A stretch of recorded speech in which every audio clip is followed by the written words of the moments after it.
So what brings us here today? Oh, and we're live. This is take 2, by the way. This is take 2. Audio technical difficulties. And that's all right. There's going to be a couple difficulties that we're going to have to get through. But like I was saying in the first take, this was a long-awaited podcast for us to do together. A long-awaited conversations that we have over the phone, in person from time to time. We could play some golf or do whatever together. But we've talked about a podcast for each other, for our brands, and I'm pretty excited to start that.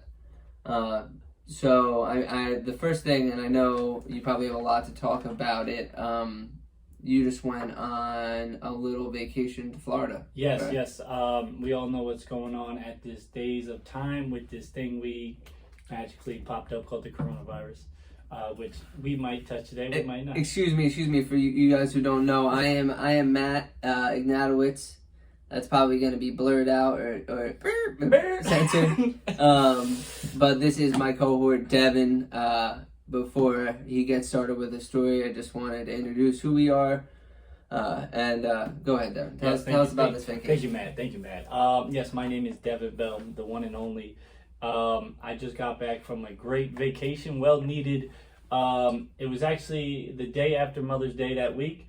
First time I was able to fly, my mother out, my daughter out, met up with my grandma I haven't seen in years, and my dad ended up flying out there too. So it was a great little family get back. I didn't actually do as much relaxing as I thought, but I was able to put on for my family, and I came back strong working, and that's what we do, right? Well, what are some of the things you did? Because I know on our vacation to California, we booked a hotel that we thought had a pool, and they didn't. And they didn't have a pool when we got there, and that was the most brutal thing. My girlfriend was just in fumes, as was I, because she was. But I saw pictures of you on Instagram by the pool. So. Yes, certainly. I went through a whole package deal on a company I don't want to use right now because we don't have any sponsorships.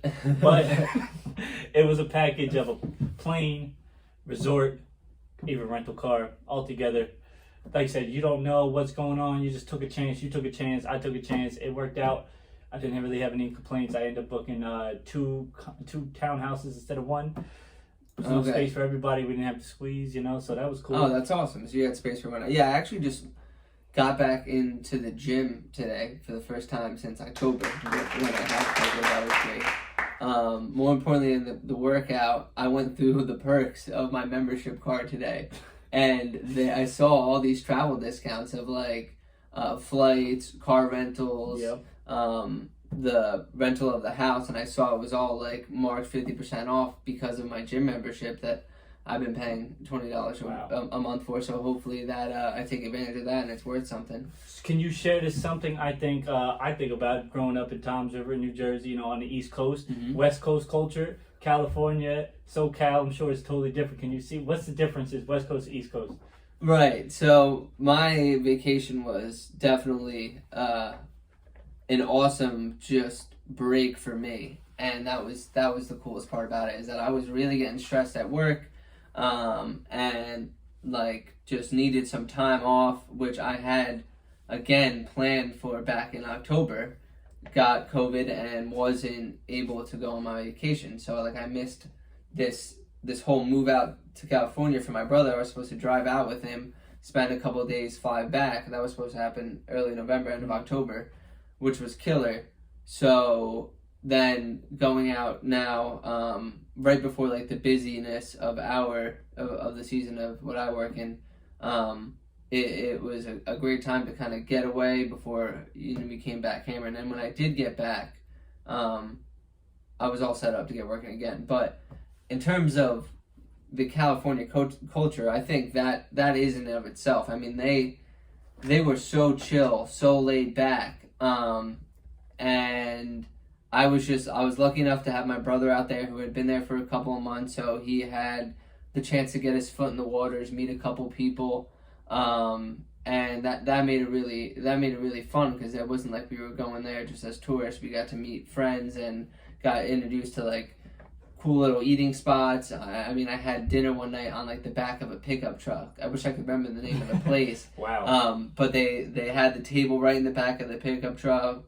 They had I remember we got chicken fingers and like little cheese balls and Yep. stuff like that, and that was just like a great little spot that we went to, and just to meet up with a couple friends. So that was fun. And then there's like the luxury side of California, which is literally only a block away. So like we're talking about Rodeo Drive, Hollywood Hills. Talk about these mega mansions that you see on TV that are right down the street. They go out there. They absolutely were, and it was weird because there was things that like you heard were like, oh, this is only 10 minutes away, and then in the proximity and like the visuals of what you would see going through in terms of like the nice appearances of the building and then some of the rundown parts, and it would switch within like a couple of minutes. So you'd be on Rodeo, you'd make a right turn, and unfortunately it didn't look like the best.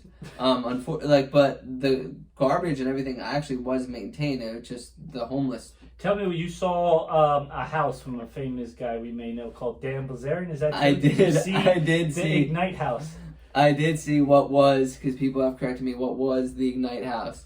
And that was pretty cool. And we just stumbled upon it. It was one of the first days we were there with our rental car. What did you rent? Come on, tell me. What you rent? Did you go go economical or did you go luxury? I went economical because, the gas prices out there, which are crazy. They're about $2 more a gallon than back here on the East Coast. So we went ergonomical, so to speak. We went into the 2020 Honda Civic, which was nice. No, it's definitely very very well maintained. The guy who rented us the car was super sick. He said he had a couple Civics as well as a couple other vehicles that he rents out. And he was super chill. I sent him a picture of myself, my license, met him. And this was through like an app? This was through an app. This was a new app. I don't know if I should say their name either. It was Toro. Yeah, we know. Yeah, so that's cool. That was great. Yeah, met the guy just right through the text. He had me just go and pick up the car from a little like private lot, totally safe, behind a gate with a code, and then when I returned it, I met the guy who was super sweet. We took some pictures of the car and went on his way, and it was awesome. It was. So I want to sort of touch on this. We sort of explained or went into your vacation, my vacation, and the experience of traveling. I mean, what puts people in a position to do that in life? I think that's like a big thing where people get stuck in a 9 to 5, or they get stuck in the Monday through Friday, and they get Friday and Saturday to go out. I mean, I think we all need time to put our head down and work, but also people need to maybe set goals or see what they want to do with traveling.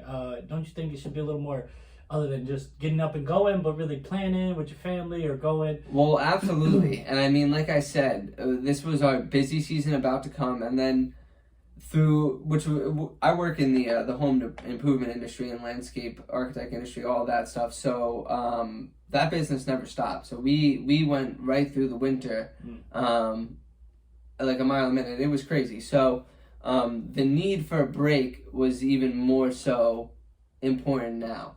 And I think what Devin's alluding to is like the work mindset portion of what we want to talk about here, because we're both hard workers. We both have talked in the past about different endeavors. We tried to start a little marketing company a couple of years back, and it was fun. It was fun to talk about, to share ideas. I know we both had our own little adventures into the business world, especially the world of sales, marketing, and definitely have taken a lot of knowledge that we have now and can share. So before I go any further, that's definitely the main thing that we want to focus on. One of the main things we want to focus on is what it takes to find time to enjoy the better things in life, so to speak, or the fun things where you can take some time.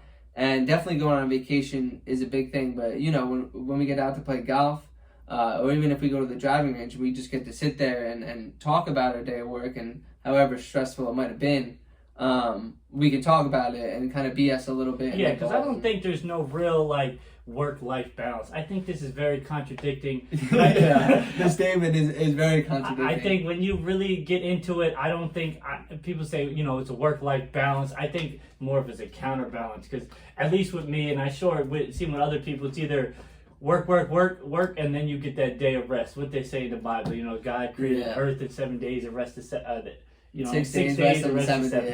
yeah. I'm not religious, but I just feel like that is very overall principle of, hey, work, work, work, work, get that day off, or be with your family, and then work, Someone like you, I feel like you just work, work, work every day, 7 days a week. I mean, hey, I catch my times where maybe I'm working where I find being most efficient for 2 to 3 to 4 hours straight, and then, hey, even though there's 24 hours of the day, I was most efficient for what I do in sales or marketing or whatever. It's not always clocking in and putting the time in, but it's efficiency, energy management, and not so much time management. Making sure things are set up so you don't have to scramble later and then stuff like that. Absolutely. If you go hard for 2-3 hours of making big decisions, and then boom, you have the rest of the day to play golf or to play or do that or take lunch and stuff like that, or go out for dinner. So I think that's just one of the things that are very controversial, and people just try to take the easy route, say, oh, work-life balance, how do you, because you're not putting all your effort into either work or all your effort into resting, and that's what we just talked about. If you're going to work 6 days a week, work 6 days a week as hard as you can and take one day off to rest or a vacation, and really engulf and be in it at that time instead of worrying about this email or that text message while you're on vacation. Yeah, absolutely. And that was the main thing. I mean, my employers knew I was stressed before I went on my vacation. That was the biggest thing for them. They were like, I know you're going to try to check your email. I know you're going to try to do some things that you can do from there. And they were like, just don't disconnect yourself. It's what you need. And I was really happy that they kind of had that idea for me to go and take my time. Yep. And I know when I got back, we had our little Cinco de Mayo party a couple days ago. Nice.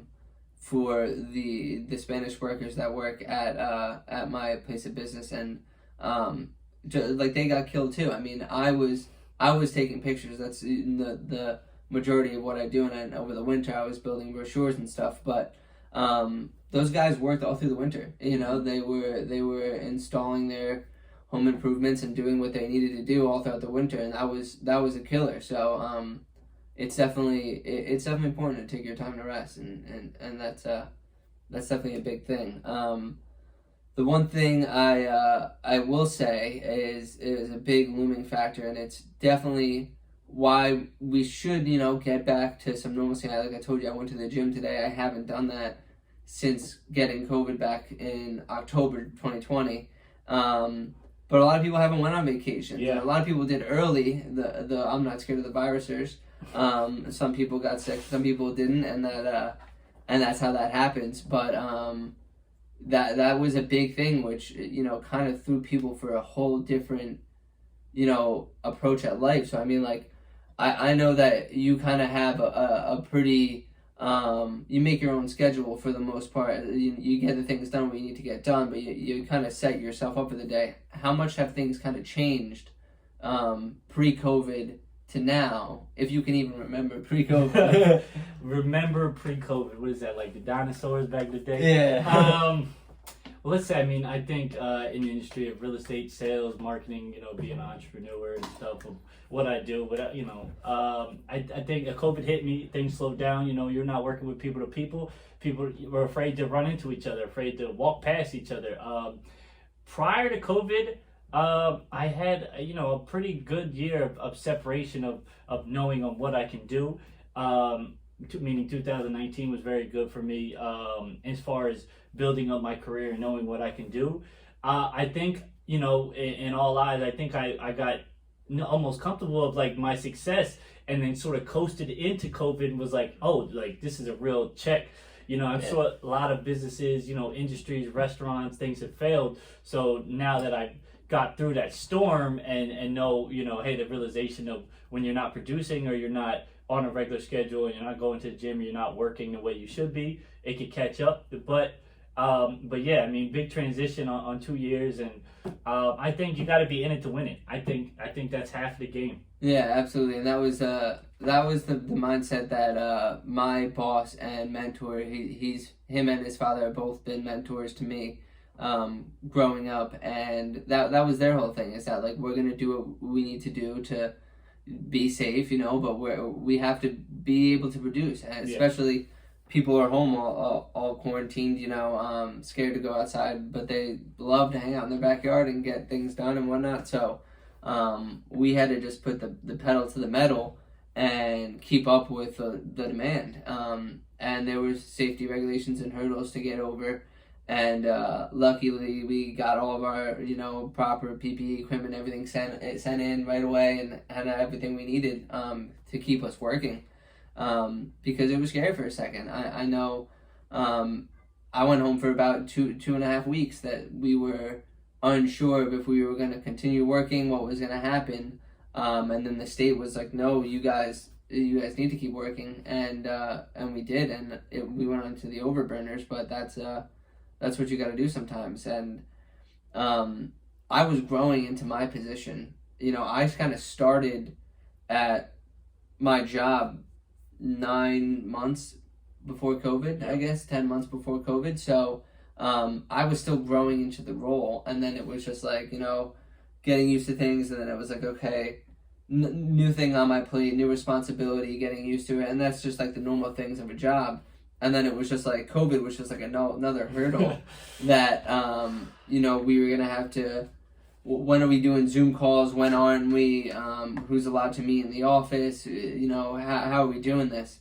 And yeah, so it was tough, but it was something to get over. Yeah, so to conquer, where does that bring us now? I mean, just in the overall grand scheme of everything with COVID, with obviously people like getting tired of it, or people still afraid with the vaccinations. I mean, with the industries that we're in. I mean, not to get too detailed or anything, but broad spectrum. I mean, what do you see? What do you see things going in the next 6 months? I mean, this is something that's been floating around in my head with real estate and the industry and that, and like, why is this going this way? Why is it going down? Asking why and how. Really trying to find a solution, at least for once you believe a solution, it comes about. Well, I'll say two things I'll say a couple things because I think we saw last summer people kind of, even in that 4 or 5 months, however long it took, I guess from March to June or whatever, when summer kind of opened up, people are already tired of it then. And there were people going out to bars, going to the beach, doing whatever they could to be social. And then the winter came and we all kind of stepped back again and people started getting sick and, just seasonal allergies, the cold, everything. So how many people had the flu in 2020? How many people had coronavirus? That's a good question. Okay. And I don't want to get too deep into that because, that it's just like every year, you get into the winter and people come into their shells. And then with COVID, I know I used it plenty of times as an excuse. People wanted to go to someone's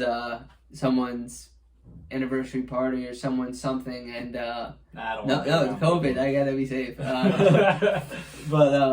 But yeah, so that's obviously like something that we'd have to get over. But we went back into the winter, kind of got back into our shells, and now we're gonna have to get over it again coming out to the summer. And I think we'll see people do that. And I think business-wise, we'll start to see some longevity. I remember I bought Cody stock in the beginning of this all because I was like, when people are done with COVID, they're gonna need to buy makeup, and because they're gonna want to go out and see each other.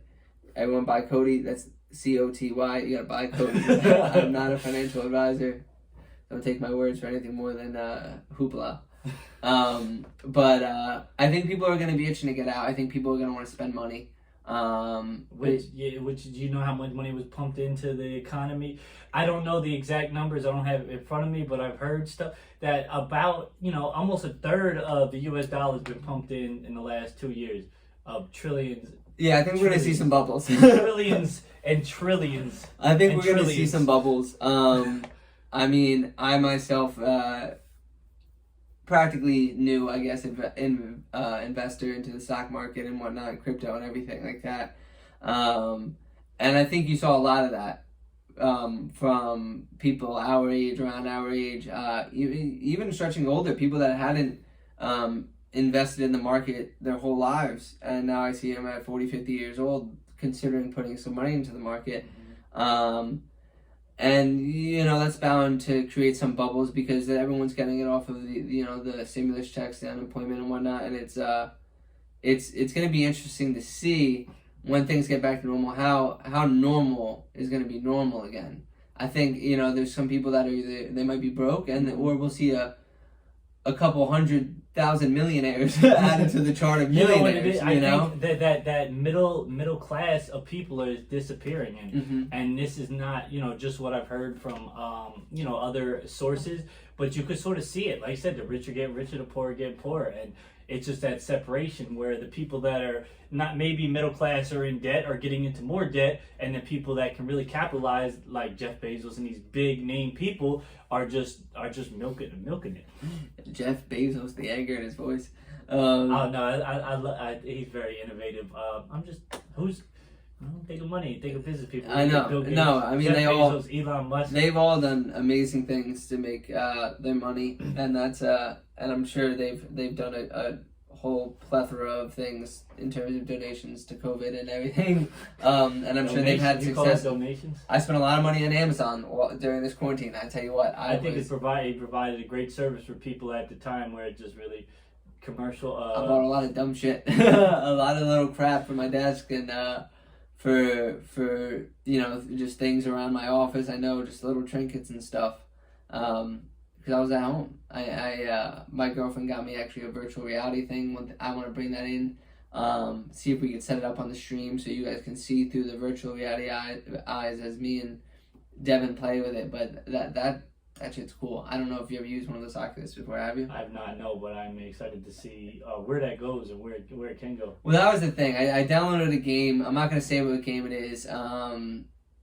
It's a lot like a very popular game in which everyone fights and the last man standing wins.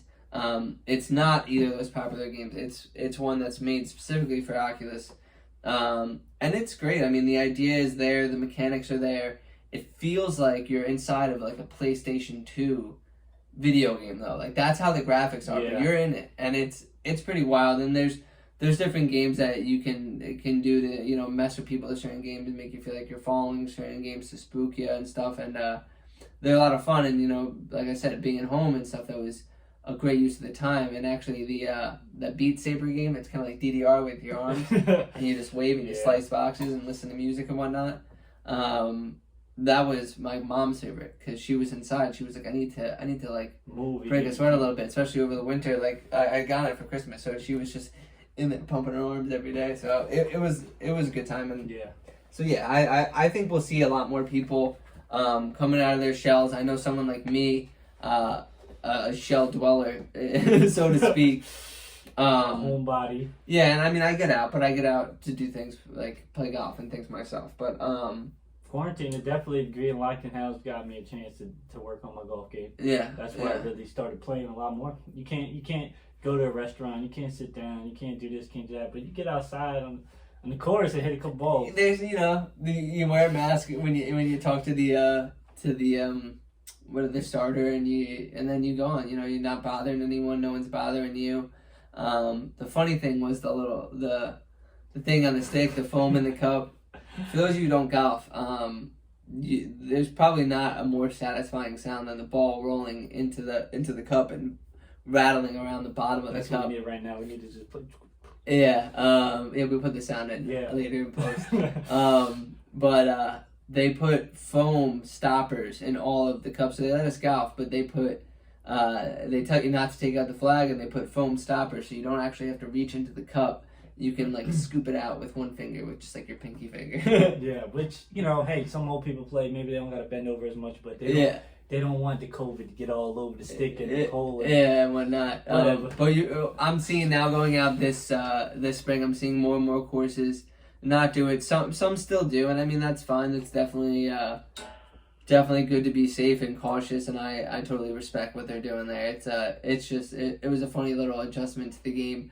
Isn't it with a lot of businesses, specifically the restaurant business, how absurd some of this stuff is? I mean, like the regulations and stuff. Last week, I mean, everybody is not wearing a mask, and you got these little fake dividers. Like I felt like I was almost in the hospital. How they had the little. That's honestly how I felt, and I'm like, are these? I made a joke. I said, are these like certified professional COVID stopper shit? Yeah, like, is this legit? Is this FDA approved? I know. Well, the crazy thing to me is to see like the care of some places versus others, like the care for COVID versus others, and you basically find that out by seeing and finding out which places probably got COVID in it, because their regulations are much stricter than the people that have probably not had many COVID cases within their work environment. Because I mean, like, some, and this is still like predating when there was like 50% or like 20% capacity and whatnot, and you'd have some people that would check, and I remember I had a lady check, and then she showed me, she said, "Good?" I said, yeah, good. That's good. It's good for you.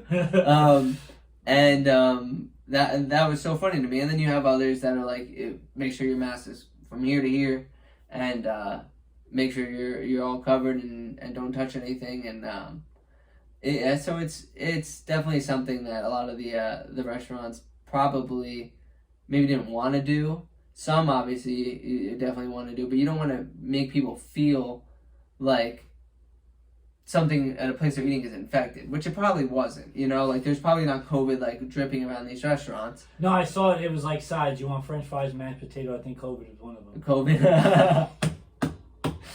Did you set this whole joke up for that bit all at the very end? Not at all. That's this is funny. improv. That was funny. That was off funny. The top only. Side of COVID, folks. But no. So that was the weirdest thing to me, was to see the separation between the people that were really strict and people that weren't strict at all. You know what I think is a thing that most people probably look past is I don't want to get into politics too much, but it's the policies that are in place, how they don't line up, where where, hey, you can eat outside, but if you got a whole tent or an igloo around you, like, just certain things. It's like not keeping the COVID in those tents. That's my thing. It's like everything rises up, and it's like the COVID, or maybe it's on the table. I don't know. You know, like, I mean, even with.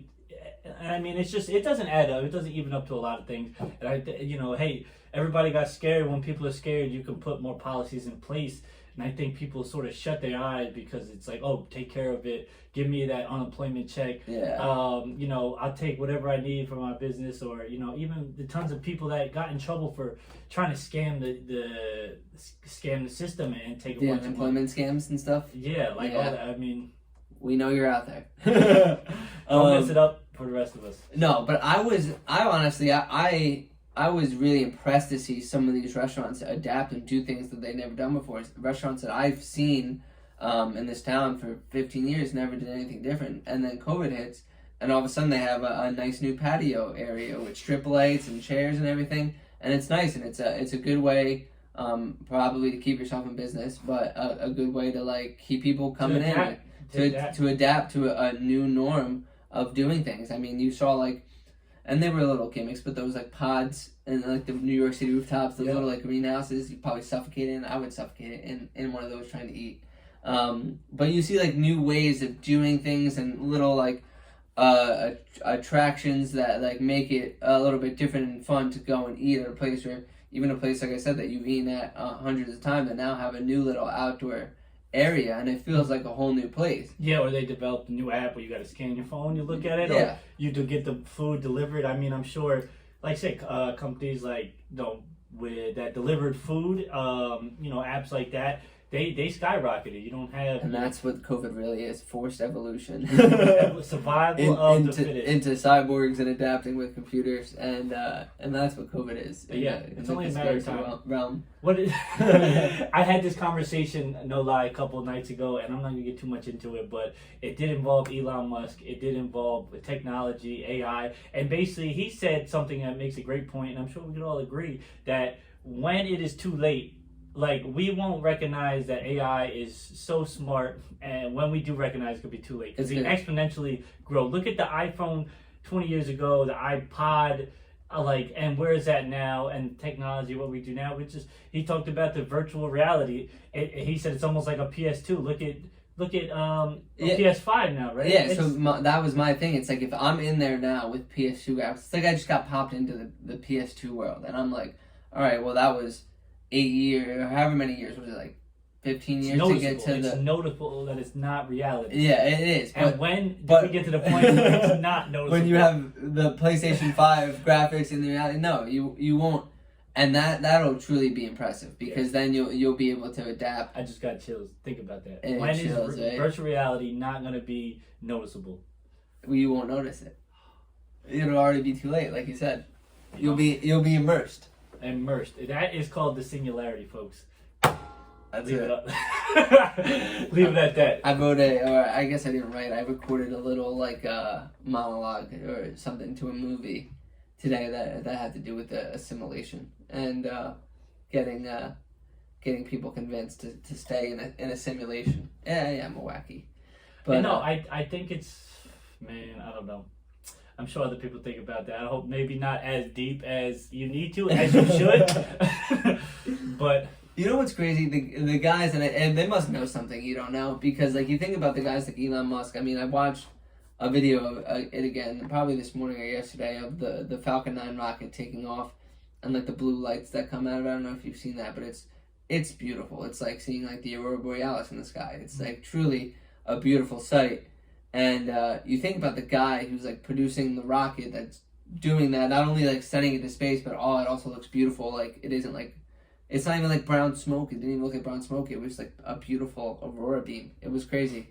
But maybe that's just physics. It probably is. But you think about physics and nature is beauty. It's beautiful. But you think about all those conspiracy theories, and then you think about if you had like Elon Musk, Jeff Bezos, like Bill Gates, the guy that discovered the UFOs, and like Joe Rogan, all together in the same room and had a separate podcast, and they were like, let's get really high and talk about conspiracies, because I'm pretty sure those conversations get pretty. You know, the problem with conspiracies or anything that's not of the norm is filtered in a conspiracy, and a lot of these like COVID restrictions and all this, where to come from, Wuhan, whatever you want to call it, like it's not all conspiracies, and it's just. And nowadays we got cancel culture. You say anything that's not with the norm, canceled. You know, cancel culture. You said something from 20 years ago, you're not on the Oscars. Like, nope. You know, and I think that's not right. Yeah, I know. I've been looking a lot into the whole cancel culture, and I think about that too when you look at like fact checkers on Instagram, which like started just in like COVID-19. All of a sudden you saw like posts. And you'll be like, this post was deemed discredited by fact checkers, or this one was credited by fact checkers. And that's crazy, because I don't know who those fact checkers are. And like, we've seen facts, at least reported by news stations, change hand in hand. Like you said, this was from Wuhan. No, it wasn't. That's conspiracy. And then you need to wear a mask. You don't need to wear a mask. Yeah. And it's amazing because COVID's in some states and not in others. So it's like... Donald Trump can't be on Twitter. I seen something too. Remember, even with Joe Rogan, the power of media now, like even what we're doing with this podcast, so we can, you know, hey, this is the new television. I'm not watching NBC. I'm not watching any of that news. Yeah. I'm watching YouTube. I'm watching Instagram stories. I'm watching Facebook videos. Like, that is your top nine. And somebody like Joe Rogan says something about... You know, hey, something about the vaccine, the White House, he's in the White House and in the president's ears, like, come on, like, this is changing, and you can't go back to just regular television. And to that point, you know, even the things that we're going to say half the time may be a load of crap, and you know, they might not be a fact, and that you can never take anything to true fact, and that's why you got to do a little bit of digging, and as far into that rabbit hole as you want to dig, because...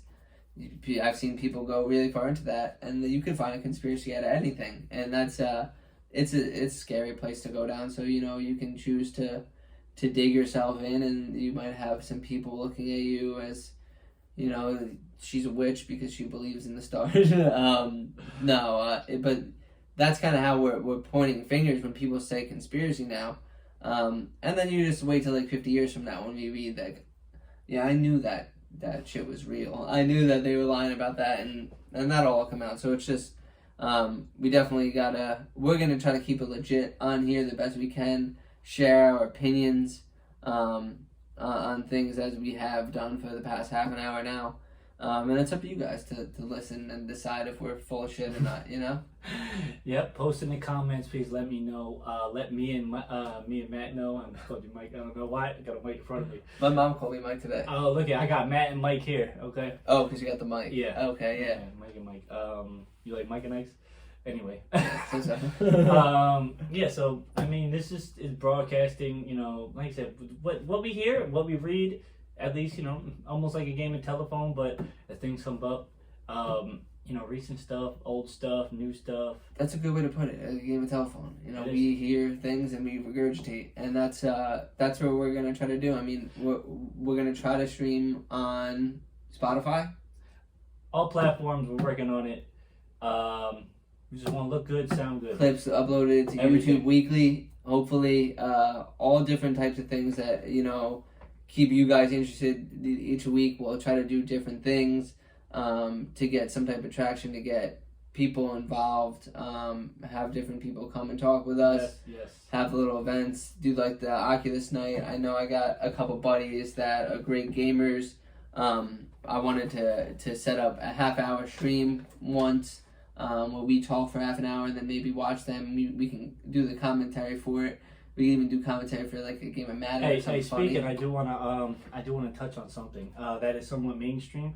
Do you know about the Logan Paul and I can't even think of his other name, Floyd Mayweather Floyd fight? Money Mayweather. What is your thoughts on that? I'm gonna let you go and then I'll give you my perspective.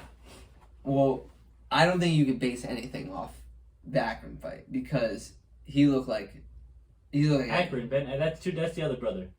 No, oh, Logan. We're talking about Logan Paul, Jake Paul. They're brothers. so Logan Paul's fighting Floyd, Yes. and Jake Paul. Fought. See, this is how much I pay attention to this Yes, shit. but I mean, just think about like I said, with news and with media. So you have two YouTubers that have really big audiences. I think I looked at Logan Paul subscribers. I think he's at 20 million. Millions. On his Instagram. He's upwards of hundreds of millions of followers. Yeah. And I just basically want to shed light on how things like that can put together. I was talking to my real estate You broker. can influence the influence. next 10 years of your life by You your have- followers. You have 20 million followers on YouTube and 500 million followers on Instagram.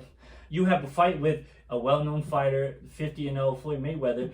Maybe you do pay-per-view. Let's just say, combined, you have a few 100 million views, and with the way technology is, maybe just $1 a view. Yeah. $1 view, you got 300 million views on and then you $1 view. That's $300 million of revenue, just like that. Of monetization with somebody that's not really in boxing. He's for 3 years, and now a well-known 50-0 undefeated fighter. I just think the paradigm shift. Right I'll say two things. And you think about, like we talked about the Ignite House, Dan Bilzerian and stuff, and the amount of money those YouTubers need to spend to keep themselves credible, because that's all about what you're driving, and it's not even about just saying like I'm wearing a Gucci bag. You gotta have it just like in the background.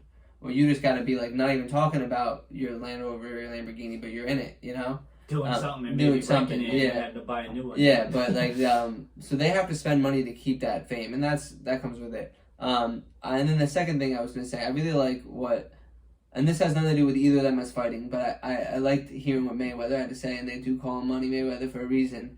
But I don't know if you heard it. He was like, I gotta worry about my health. My health's number one. Yeah. He's like, and that's gonna be the main priority. He's like, but we're talking about $100 million for this fight. He's like, Easy. He's like, Easy. yep, That's I'll what he take that said, paycheck. He's like, easy, I'll take that pay. And that's what he stands to make. I mean, that's a lot of money. I could consider being punched in the face a couple hundred times for $100 million. But that's what you get for being the best and being the best for as long as you can in your division, and that's who he is. As a fighter, Floyd is great. I mean, back in the day, I had the Pacquiao fight against him. I thought Pacquiao thought he looked a little bit more aggressive, and he was throughout the whole fight. And Floyd just kind of did his dodges, And then Conor fought him, right? Yeah. And another great entertainer, just tapped into. But see, but that's what that felt. That was what it felt like. It That felt was like the it basis. So that was the beginning to this fight with this YouTuber and this fight with this probably would have never would happened. never happened. Yeah. That broke, like I said, that just broke the plane of conglomerate with these businesses. Yeah, absolutely. And like getting out of your main sport or your main thing or your main job of YouTubing to be in a job of boxing, and to the Paul brothers, like, Bravo. kudos. But, How do you land a fight when you've been boxing you had 3 career fights and you land exhibition match with the basically essentially the best boxer right now. Yeah, and it's kind of, you don't even want to lower. Like, I feel bad. I don't think you shouldn't even lower yourself to that. But again, $100 million. Easy. That's not, you're not lowering yourself to no one. King, good job. I think I'm taller than him, but still, I look up to that. But no, he's an absolute. That's a great business move by both of them. And that's the end of the day. I mean, boxing's a sport, but most sports stop unless you become professional, and that's when the money gets involved, and that's what they're really out there to do, and that's kudos to them on both of it, to have that pay-per-view and to have that fight, and that's awesome. It's entertainment. Like when you come to UFC, I mean, their fighters are tough, of course. They'll beat anybody's ass, but when you think, at least when I think of like UFC and who's got the most money or most success, probably Dana White, the owner. Dana or Joe, no, but yeah, Dana's made a killing, and he did his own things with COVID. That was good on him. But I mean, like, and I don't really know, man, because I grew up, like, UFC apparently became normal on TV when it became normal for me to watch TV on my own, But, like, you hear Joe Rogan talk about, like, the past and whatnot, and he's just like, the UFC wasn't like that. It wasn't. And I guess I remember watching, like, WWE wrestling when I was younger, and that was, like, the main thing. Do you smell? What? Do you smell what The Rock is cooking? Do you smell? Yeah. All of that. The RKO, the whole thing. I can't see you. You can see me, yeah. So... as an earthquake in Humboldt County. Earthquake. No, that technical difficulties. So yeah, he's definitely making a killing, and it's cool to see the fighters getting more airtime. Like, even on their Instagram, I follow Adesanya, who someone like me, I like anime, I like watching the cartoons and whatnot on my Sunday mornings, and it's cool to see him do those little hand movements, those little symbols in it. And I know people have talked about that in the past, but it's cool to see people making a bigger name for himself. It's cool that Conor got to be Conor. Now the man can sell whiskey, and he comes back for his fight. It's probably partial for the paycheck for his next adventure. And brand endorsement. Yeah, he could do. He's a living legend. I mean, and he's also a lion, so the man probably wants to fight every once in a while, and that's what he was training to do. So I'm sure there's times that he wants to pick up the gloves and throw hands and whatnot, and that's awesome. But like, look at the launch that the UFC as a platform for him was, and now he's like one of the most, like, so many people know who Conor McGregor is, and I've seen the memes and the videos of him talking shit that don't even watch the fights, you know? It's great. I mean, with like I said, with platforms, with all these different platforms now that give so many other people an opportunity, is changing. I mean, it like gives a little guy a voice. That's what we could put this together, and it starts low, it starts high, it goes up. It doesn't start high, but it doesn't start as fast as. Well, you can set it high. It's like a stock price. It's just like you got your opening price, and the market would tell you what you're worth. Yeah, it might tank up, but then you build back up slowly throughout the years or months or however long it takes. But that. The goal is to just, like, I think you said it perfectly before. Play telephone. We hear things. We're social guys. We like to talk every once in a while. And we've talked about starting this podcast for a while, and the advantages that we can find from branding ourselves. Sorry about that. Branding ourselves, and getting out there a little more. And this is a great platform, or a great way to do it. And I think we'll have fun at the very least doing this and talking each week, and it'll be a good time that way. I think putting opportunity in front of us is more important than just, hey, what do we get paid? What do we get paid to do? Yeah. It's not about that. It's about the opportunity. It's about seeing the mic in front of you. Seeing the mic in front of you. Our mics came in, they look beautiful. We're so happy about it. We're working on the equipment design. Any ideas, please comment below. Let us think what we should have. You even want to comment if you think you're good at whatever. Yeah, no, yeah. If you have tips and tricks on how to set up the podcast better. Any artists, anybody that's doing stuff, want to put some, give us a poster, painting, something we could, help share. Design is great. And we're working Yeah. Donations are great too. I mean, they say one of the main things about a podcast is having your Amazon wish list. So we got to find some things we want, Deavon. And we got to find people to watch us. So if you did listen to the little talk we had today, we appreciate it. I mean, I certainly appreciate it. You taking the time to listen to us, BS, experiment with our where our conversations can go, finding out how we're gonna make this a success, and that I'm happy to share that experience. That's what it's all about. So, you have any last parting words before we wrap it up? No, you got it all. That's it. There's not much more. Ain't nothing to it but to do it. Ain't nothing to it but to do it, and that's right. So we're gonna do it again, same time next week. Same 45 to 30 minutes to 45 minutes of us just BSing, catching up on the common topics. He calls it bullshit. I call it gold. Okay, it is gold. And I'll work on my vernacular throughout the time here. We'll find the best way to talk, the best way to get our messages across to the people, and how to have the best conversations, the most interesting conversations that we can have, and to keep people entertained. So keep them entertained. What is it? If you build it, they will come. Yeah, so we're gonna build it. All right, guys, that's it for us.